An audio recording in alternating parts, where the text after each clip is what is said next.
Hi dears, welcome back. അപ്പോൾ ഇന്നും ഞാൻ വന്നിരിക്കുന്നത് നമുക്കൊക്കെ ഒരുപാട് പ്രയോജനകരമായിട്ടുള്ള നല്ലൊരു വീഡിയോ ആയിട്ടാണ് കേട്ടോ. നല്ല ക്രിസ്പി ആയിട്ടുള്ള ശരവണഭവൻ ദോശയും അതുപോലെ തന്നെ നല്ല സോഫ്റ്റ് ആയിട്ടുള്ള ഇഡലിയും പനിയാറൊക്കെ ഉണ്ടാക്കാൻ വേണ്ടിയിട്ട് നമ്മൾ വെറുതെ വേണ്ടെന്ന് വെക്കുന്ന ഈ ഒരു സാധനം മാത്രം നമ്മുടെ കയ്യിലുണ്ടായാൽ മതി. നല്ല പെർഫെക്റ്റ് ആയിട്ടുള്ള ബാറ്റർ നമുക്ക് ഉണ്ടാക്കിയെടുക്കാൻ വേണ്ടിയിട്ട് സാധിക്കും. അതിന് വേണ്ടിയിട്ട് ഈനോ, തലേ ദിവസം അരച്ചു വെച്ച പഴയ മാവ് അല്ലെങ്കിൽ ബേക്കിംഗ് സോഡ ഒന്നും നമുക്ക് ആവശ്യമില്ല. ഈസ്റ്റിൻ്റെയും ആവശ്യമില്ല. ഇതുപോലെ സോപ്പ് പതഞ്ഞു വരുന്ന പോലെ നമ്മുടെ മാവ് നല്ല പെർഫെക്റ്റ് ആയിട്ട് തന്നെ പതഞ്ഞു പൊന്തി വരും. അപ്പോൾ എല്ലാവരും വീഡിയോ ഒന്ന് ഫുള്ളായിട്ട് സ്കിപ്പ് ചെയ്യാണ്ട് തന്നെ കാണുക. വീഡിയോ ഇഷ്ടപ്പെടുകയാണെങ്കിൽ മറക്കാണ്ടൊന്ന് ലൈക്ക് ചെയ്യുക കേട്ടോ. അപ്പോൾ നമുക്ക് സമയം കളയാണ്ട് നേരെ വീഡിയോയിലേക്ക് പോവാം. അപ്പോൾ ഞാനിവിടെ ഇപ്പോൾ കുറച്ച് ക്വാണ്ടിറ്റിയിൽ മാത്രമാണ് കേട്ടോ നിങ്ങൾക്ക് ഉണ്ടാക്കി കാണിക്കുന്നത്. അതിന് വേണ്ടിയിട്ട് ഈ ഒരു ബൗളിൽ ഞാൻ 1.5 ബൗൾ അളവിലേക്കാണ് റേഷൻ പച്ചരിയാണ് അളന്നെടുക്കുന്നത്.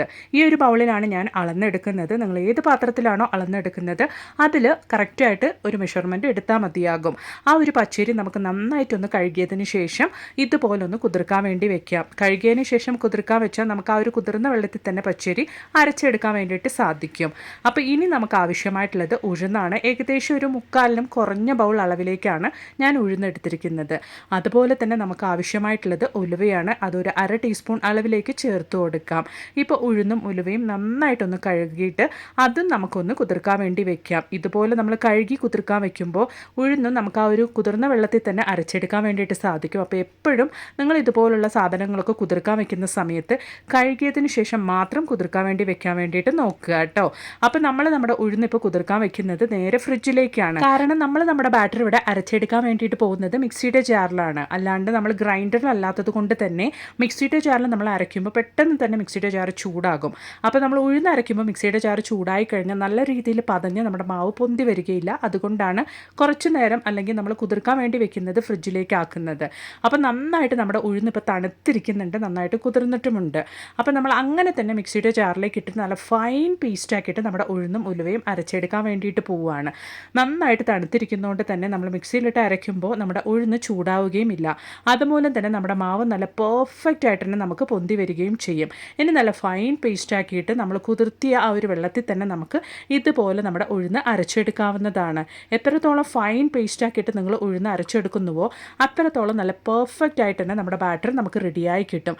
അപ്പോൾ ഇതാ കുറച്ചും കൂടെ കുതിർന്ന വെള്ളം, അതായത് ഉഴുന്ന് കുതിർത്തിയ ഒരു വെള്ളം ഒഴിച്ച് കൊടുത്തിട്ട് നല്ല ഫൈൻ പേസ്റ്റ് ആക്കിയിട്ട് ഇതുപോലെ ഞാൻ അരച്ചെടുത്തിട്ടുണ്ട്. ഇപ്പം നമ്മൾ അരച്ചെടുത്ത ഈ ഒരു ഉഴുന്ന് നമ്മൾ ഏത് പാത്രത്തിലാണോ പുളിക്കാൻ വേണ്ടി അല്ലെങ്കിൽ നന്നായിട്ട് പൊന്തി വരാൻ വേണ്ടിയിട്ട് ഒഴിക്കുന്നോ ആ ഒരു പാത്രത്തിലേക്ക് നമുക്ക് ഒഴിച്ചു കൊടുക്കാം. കുറച്ചും കൂടെ വലിയ പാത്രത്തിൽ വേണം നമ്മൾ എപ്പോഴും ബാറ്റർ അരച്ചൊഴിക്കാൻ വേണ്ടിയിട്ട്. അപ്പോഴാണ് അത് പതഞ്ഞ് നന്നായിട്ട് പൊന്തി വരുന്ന സമയത്തേക്ക് പുറത്തേക്ക് പോവാണ്ടിരിക്കുകയുള്ളൂ. ഇനി നമുക്ക് ഉഴുന്നരച്ച് അതേ മിക്സിയുടെ ജാറിൽ തന്നെ കഴുകാണ്ട് കൊണ്ട് നമ്മുടെ പച്ചരിയും കൂടെ നമുക്ക് അരച്ചെടുക്കാവുന്നതാണ്. മിക്സിയുടെ ജാറിലേക്ക് നമ്മൾ കുതിർക്കാൻ വെച്ച പച്ചരി ഇട്ട് കൊടുത്തതിന് ശേഷം ഒരു 3/4 ബൗൾ അളവിലേക്ക് റേഷൻ പുഴുങ്ങലരിയുടെ ചോറും ഇട്ട് കൊടുക്കാം. അതായത് ഒരു 1.5 ബൗൾ പച്ചരിയിലേക്ക് നമ്മൾ ചേർത്ത് കൊടുക്കുന്നത് 3/4 ബൗൾ അളവിലേക്ക് പുഴുങ്ങലരിയുടെ ചോറാണ്.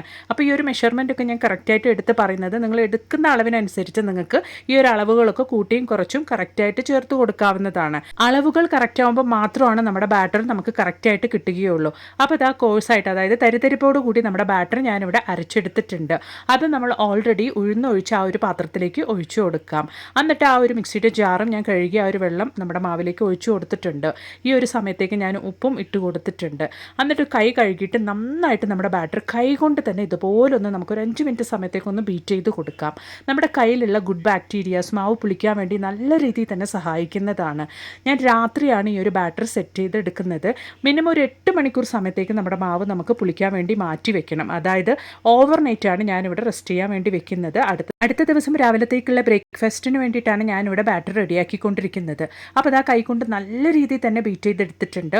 ഇതിലേക്ക് നമ്മൾ പുളിച്ച മാവ് അല്ലെങ്കിൽ ഈസ്റ്റ്, ബേക്കിംഗ് സോഡ, ഈനോ ഒന്നും തന്നെ ചേർത്ത് കൊടുക്കുന്നില്ല.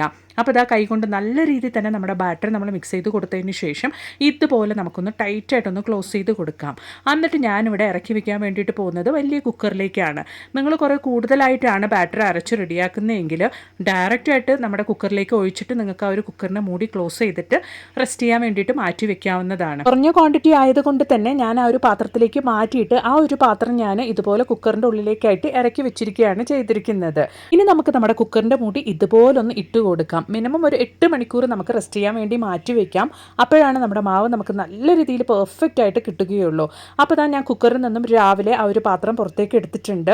ആ ഒരു പാത്രത്തിൻ്റെ മൂടി കണ്ടാൽ അറിയാം നല്ല രീതിയിൽ തന്നെ നമ്മുടെ മാവ് പൊന്തി വന്നിട്ടുണ്ട്.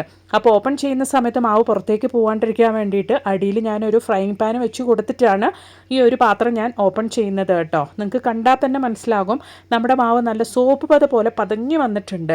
അതായത് ഒരുപാട് നമ്മുടെ ബാറ്റർ പുളിച്ച് വന്നാൽ നമ്മൾ ഇഡ്ഡലിക്കും അതുപോലെ തന്നെ ദോശയ്ക്കൊക്കെ ഒഴിക്കുന്ന സമയത്ത് വല്ലാത്തൊരു പുളിച്ച ചൊവയായിരിക്കും. ഇതുപോലെ കറക്റ്റായിട്ട് പുളിച്ചിരുന്നെങ്കിൽ മാത്രമേ ഉള്ളൂ നമുക്ക് അത് കഴിക്കാനും നല്ല ടേസ്റ്റ് ഉണ്ടാവുകയുള്ളൂ.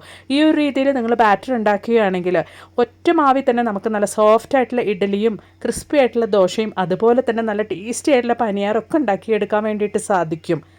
എൻ്റെ ഫ്രണ്ടായ ശരവണഭവൻ ഹോട്ടലിലെ ഷെഫ് പറഞ്ഞു തന്ന കിട്ടിലൻ ഐഡിയ ആണ് കേട്ടോ ഇത്. ഈ ഒരു അളവിലൊക്കെ ഞാനിപ്പോൾ അരി അരയ്ക്കുന്നതുകൊണ്ട് തന്നെ നല്ല രീതിയിൽ തന്നെ എനിക്ക് വീട്ടിൽ ഹോട്ടൽ സ്റ്റൈലിൽ ഉണ്ടാക്കുന്ന പോലെ തന്നെ ഇഡലി, ദോശ, പനീറൊക്കെ ഉണ്ടാക്കിയെടുക്കാൻ വേണ്ടിയിട്ട് സാധിക്കുന്നുണ്ട്.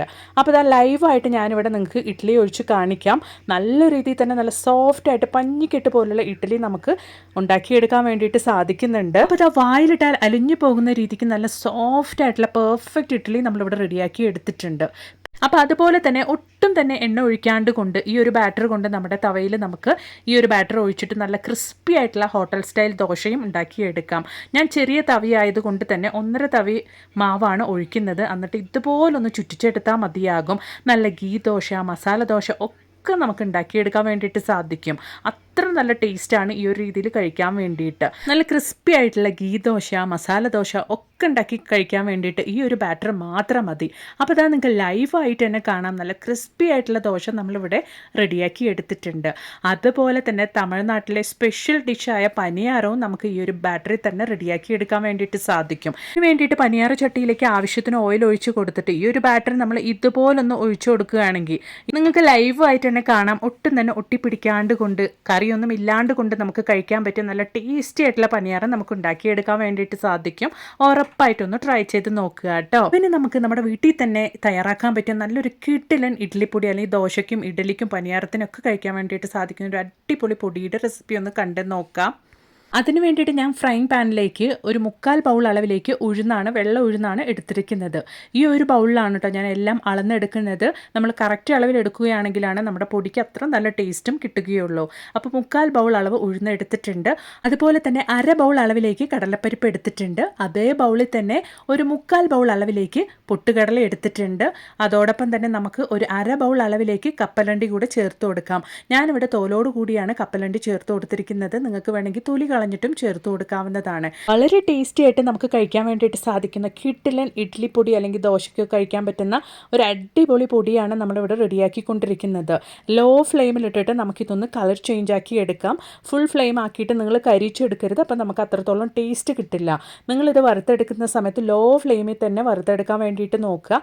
അപ്പോഴാണ് നമുക്ക് ആ ഒരു പെർഫെക്റ്റ് ടേസ്റ്റ് കിട്ടുകയുള്ളൂ. അപ്പോൾ ലോ ഫ്ലെയിമിലിട്ടിട്ട് നമ്മുടെ ഇൻഗ്രീഡിയൻസിൻ്റെ കളറൊക്കെ ഒന്ന് ചേഞ്ചായി വന്നിട്ടുണ്ട്. ഈ ഒരു സമയത്ത് നമുക്ക് ഒരു 3/4 ബൗൾ അളവിലേക്ക് കറിവേപ്പില കൂടെ ചേർത്ത് കൊടുക്കാം. നന്നായിട്ട് കഴുകി വൃത്തിയാക്കിയ കറിവേപ്പില വേണം ചേർത്ത് കൊടുക്കാൻ വേണ്ടിയിട്ട്. അപ്പോൾ കറിവേപ്പിലയും കൂടെ ചേർത്ത് കൊടുത്തിട്ട് നന്നായിട്ട് നമുക്ക് കുറച്ച് നേരം കൂടെ ഇതുപോലൊന്ന് കളർ ചേഞ്ച് ആക്കി എടുക്കാം. അപ്പോൾ നല്ല രീതിയിൽ തന്നെ നമ്മുടെ ഇൻഗ്രീഡിയൻസ് ഒക്കെ ഞാനിവിടെ കളർ ചേഞ്ച് ആക്കി എടുത്തിട്ടുണ്ട്. ഇനി നമുക്കിതൊന്ന് ആറാൻ വേണ്ടി മാറ്റി വയ്ക്കാം. സമയം കൊണ്ട് ഇതിൻ്റെ എരിവിലേക്ക് ആവശ്യമായ ഇൻഗ്രീഡിയൻസും കൂടെ ഒന്ന് നമുക്ക് റെഡിയാക്കി എടുക്കാനുണ്ട്. അപ്പോൾ അതിന് വേണ്ടിയിട്ട് ഞാനിവിടെ നല്ലൊരു കളറിന് വേണ്ടിയിട്ട് ഒരു 5 കാശ്മീരി ചില്ലി ചേർത്ത് കൊടുക്കുന്നുണ്ട്. അതുപോലെ തന്നെ എരിവിന് വേണ്ടിയിട്ട് ഒരു 7-8 വറ്റൽ മുളകും ചേർത്ത് കൊടുക്കുന്നുണ്ട്. എന്നിട്ട് നല്ല രീതിയിൽ തന്നെ നമുക്ക് ലോ ഫ്ലെയിമിലിട്ടിട്ട് ഒന്ന് വറുത്തെടുക്കണം. അതിന് ശേഷമാണ് നമ്മളിത് ഉപയോഗിക്കാൻ വേണ്ടിയിട്ട് പോകുന്നത്. കാരണം നന്നായിട്ടൊന്ന് ചൂടാക്കി എടുക്കുമ്പോഴാണ് നമുക്ക് മിക്സിയുടെ ജാറിലിടുമ്പോൾ നന്നായിട്ടൊന്ന് പൊടിഞ്ഞ് കിട്ടുകയുള്ളൂ. അതിന് വേണ്ടിയിട്ടാണ്. അപ്പോൾ നമ്മുടെ വറ്റൽമുളകും കാശ്മീരി ചില്ലിയൊക്കെ നല്ല രീതിയിൽ തന്നെ ഒന്ന് വറുത്ത് ഇതുപോലൊന്ന് കളർ ചേഞ്ച് ആക്കി എടുത്തിട്ടുണ്ട്. ഈ ഒരു സമയത്ത് നമുക്ക് ഫ്ലെയിം ഓഫ് ചെയ്യാം. എന്നിട്ട് ഇതും കൂടെ ഒന്ന് തണുത്തതിന് ശേഷമാണ് നമ്മുടെ മിക്സിയുടെ ജാറിലിട്ട് നന്നായിട്ടൊന്ന് പൊടിച്ചെടുക്കാൻ വേണ്ടിയിട്ട് പോകുന്നത്. അപ്പോൾ നമ്മൾ ആദ്യമായിട്ട് പൊടിക്കുന്നത് നമ്മുടെ കാശ്മീരി ചില്ലിയും അതുപോലെ തന്നെ വറ്റൽമുളകും തന്നെയാണ്. ഇത് സെപ്പറേറ്റ് ആയിട്ട് പൊടിച്ചെങ്കിൽ മാത്രമേ ഉള്ളൂ നല്ല രീതിയിൽ തന്നെ നമ്മുടെ പൊടി സെറ്റായി കിട്ടുകയുള്ളൂ. നല്ല ഹോട്ടൽ സ്റ്റൈൽ ഇഡ്ഡലി പൊടി നമ്മൾ ഇതുപോലെ നമ്മുടെ വീട്ടിൽ റെഡിയാക്കുകയാണെങ്കിൽ എപ്പോഴും രാവിലെ ഇഡ്ഡലിയുടെയും ദോശയുടെയും കൂടെ കഴിക്കാൻ വേണ്ടിയിട്ട് നമുക്ക് സെപ്പറേറ്റ് ചട്നിയുടെയോ സാമ്പാറിൻ്റെയോ ഒന്നും ആവശ്യം വരികയില്ല. അപ്പോൾ ഇതാ ഈ ഒരു സ്റ്റേജിൽ ഈ ഒരു പരുവത്തിലാണ് നമ്മൾ പൊടിച്ചെടുക്കുന്നത്. കൂട്ടത്തിൽ നമ്മൾ വറുത്ത് മാറ്റി വെച്ചിരുന്ന നമ്മുടെ മറ്റു ഇൻഗ്രീഡിയൻസും നമുക്ക് അതിലേക്ക് ഇട്ട് കൊടുക്കാം. ഇങ്ങനെ നമ്മൾ പൊടിച്ചെടുക്കുകയാണെങ്കിൽ കറക്റ്റ് പരുവത്തിൽ നമുക്ക് നമ്മുടെ പൊടി പൊടിച്ചെടുക്കാൻ വേണ്ടിയിട്ട് സാധിക്കും. അപ്പോൾ ഇതാ എല്ലാ ഇൻഗ്രീഡിയൻസും ഞാൻ മിക്സിയുടെ ജാറിലേക്ക് ഇട്ട് കൊടുത്തിട്ടുണ്ട്. അതോടൊപ്പം തന്നെ നമുക്കൊരു 1/4 ടീസ്പൂൺ അളവിലേക്ക് കായപ്പൊടി കൂടെ ചേർത്ത് കൊടുക്കാം. ഈ ഒരു സമയത്ത് തന്നെ നമുക്ക് ആവശ്യത്തിനുള്ള ഉപ്പും ഇതിലേക്ക് ചേർത്ത് കൊടുക്കാവുന്നതാണ്. അപ്പോഴാണ് നമുക്ക് കറക്റ്റായിട്ട് നമ്മുടെ പൊടിയിലേക്ക് ആ ഒരു ഉപ്പൊക്കെ ചേർന്നിട്ട് ആ ഒരു കറക്റ്റ് ടേസ്റ്റിൽ നമുക്ക് നമ്മുടെ പൊടി റെഡിയാവുകയുള്ളൂ. അതിന് വേണ്ടിയിട്ടാണ്. അതോടൊപ്പം തന്നെ എത്ര ദിവസം നമ്മുടെ പൊടി സ്റ്റോർ ചെയ്ത് വെച്ചാലും കേടാവാണ്ടിരിക്കാൻ വേണ്ടിയിട്ട് നമുക്ക് 1 ടേബിൾ സ്പൂൺ അളവിലേക്ക് നല്ലെണ്ണ കൂടെ ചേർത്ത് കൊടുക്കാം. നല്ലെണ്ണ ചേർത്ത് കൊടുത്തതിന് ശേഷം നന്നായിട്ട് നമുക്ക് ഇതുപോലൊന്ന് നമ്മുടെ പൊടി പൊടിച്ചെടുക്കാം. ഒരുപാട് ഫൈനായിട്ടല്ല നമ്മളിവിടെ പൊടിക്കുന്നത്. ഇതുപോലെ കുറച്ച് തരിതരിപ്പോട് കൂടിയാണ് നമ്മുടെ പൊടി റെഡിയാക്കേണ്ടത്. നല്ല ടേസ്റ്റി ആയിട്ട് ഹോട്ടൽ സ്റ്റൈലിലുള്ള നമ്മുടെ ഇഡലിപ്പൊടി ഇവിടെ റെഡിയായിട്ടുണ്ട്. ഇത് ഇഡലിയുടെ കൂടെ മാത്രമല്ല, നല്ല ക്രിസ്പി ആയിട്ടുള്ള ദോശയുടെ കൂടെയും പനിയാരത്തിൻ്റെ കൂടെയും മാത്രമല്ല, ചൂടായിട്ടുള്ള ചോറിൻ്റെ കൂടെയൊക്കെ കഴിക്കാൻ ഇത് മാത്രം മതി കേട്ടോ. അപ്പോൾ ഉറപ്പായിട്ട് നിങ്ങളും വീട്ടിൽ ഇതുപോലൊന്ന് തയ്യാറാക്കി നോക്കുക. അപ്പോൾ ഇന്ന് ഞാൻ എൻ്റെ വീഡിയോയിൽ ഉൾപ്പെടുത്തിയിട്ടുണ്ടായിരുന്ന റെസിപ്പികളൊക്കെ നിങ്ങൾക്ക് ഒരുപാട് പ്രയോജനകരമായെന്ന് ഞാൻ കരുതുന്നു. വീഡിയോ ഇഷ്ടപ്പെടുകയാണെങ്കിൽ ഒന്ന് ലൈക്ക് ചെയ്യുക. അതോടൊപ്പം തന്നെ നിങ്ങളുടെ ഫ്രണ്ട്സ് ആൻഡ് ഫാമിലി കൂടെ ഒന്ന് ഷെയർ ചെയ്ത് സപ്പോർട്ട് ചെയ്യുക കേട്ടോ. മാത്രമല്ല നല്ല കുറേ വീഡിയോസ് ഞാൻ എൻ്റെ ചാനലിൽ ഉൾപ്പെടുത്തിയിട്ടുണ്ട്. നിങ്ങൾ അതും കൂടെ ഒന്ന് കയറി ചെക്ക് ചെയ്ത് നോക്കുക. അപ്പോൾ ഇനി ഒരു പുതിയ വീഡിയോ ആയിട്ട് നിങ്ങളുടെ അടുത്തേക്ക് വരുന്നത് വരയ്ക്കും എല്ലാവർക്കും ബായ്.